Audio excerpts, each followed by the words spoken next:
In 1930, a paper cup salesman from the Lily Tulip Paper Cup Company walked into a Walgreens drugstore at the corner of 43rd Street and Bowen Avenue in Chicago, Illinois, and changed the world. Now that sounds pretty dramatic, right? But it's true.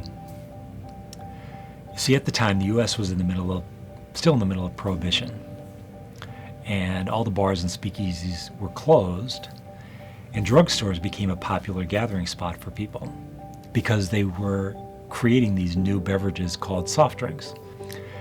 And so people would come, usually on their lunch hour, and they would sit at these long soda fountains, and they would have these drinks. And so drugstores became the target of paper cup salesmen. But every single paper cup salesman would make the same pitch to drugstore managers. They would tell them how much money they were going to save if they switched over to paper cups.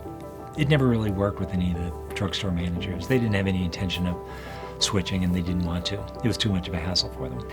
So our paper cup salesman, when he arrived, he knew he couldn't give the same pitch, so he decided to do something different. He decided to go to the back of the store and simply watch what was happening. And so he did.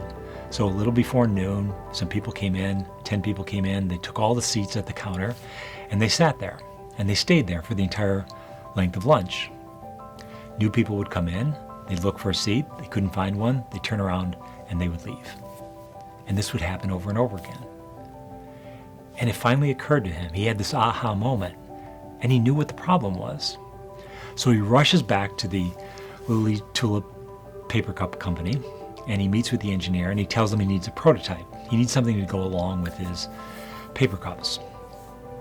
So they develop a new prototype and manufacture it, and 2 weeks later he goes back to that Walgreens, and he goes to approach the manager of the drugstore, who again wasn't really interested in hearing another pitch from another paper cup salesman, but he tells him that he thinks he understands what Walgreens' real problem is, and it's the problem that every other drugstore had, and it has nothing to do with paper cups.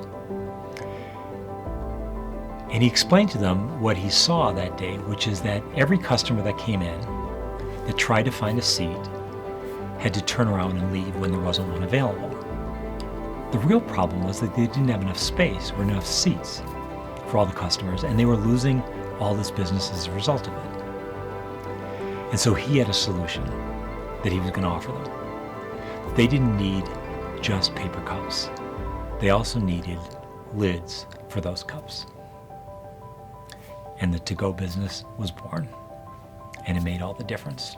And it certainly made all the difference for the salesman, who a few years later decided to leave the Lily Tulip Paper Cup Company and buy a restaurant from two brothers in San Bernardino, California, called the McDonald's Brothers.